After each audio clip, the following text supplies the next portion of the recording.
qu'il abuse, en somme. Il lui ment tout le temps.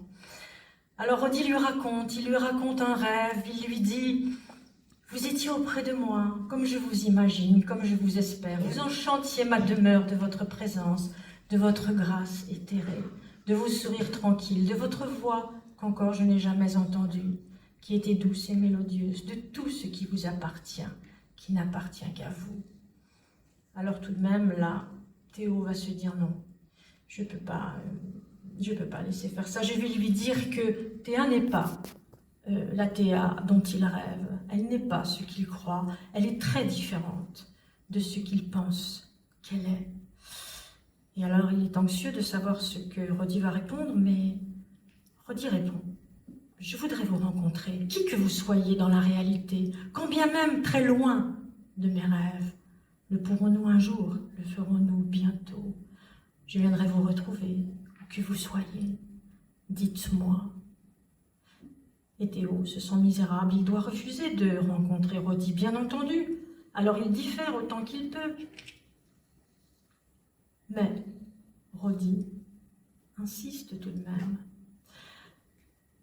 Théo lui dit « Théa, ce nom que vous aimez et que vous aimez écrire et peut-être prononcer, ce n'est pas mon vrai nom.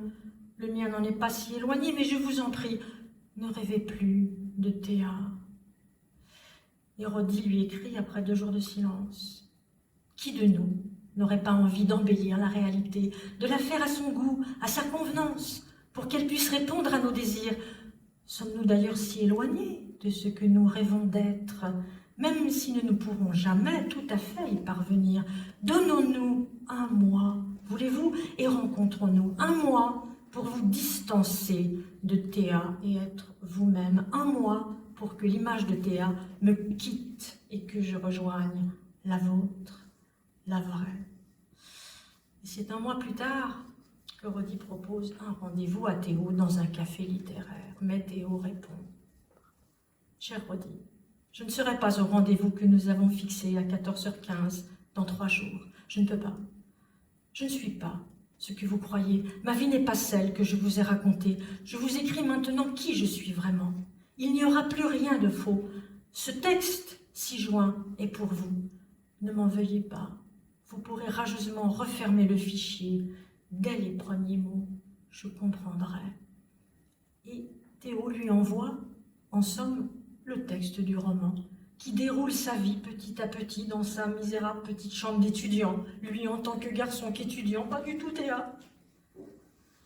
Alors que pensera Roddy après avoir lu le texte que lui a envoyé Théo? Sa vie depuis qu'il est arrivé à Paris pour poursuivre ses études, sa vérité, qu'il est Théo et pas Théa. La réponse de Roddy tiendra en un mot, mais je ne vous dis pas lequel, bien sûr. Et nous avons écouté pour le final la merveilleuse fantaisie impromptue de Chopin, que tout le monde connaît, je crois bien. Et ce sera notre finale par Anastasia. Encore un morceau de bravoure, très difficile. La fantaisie impromptue.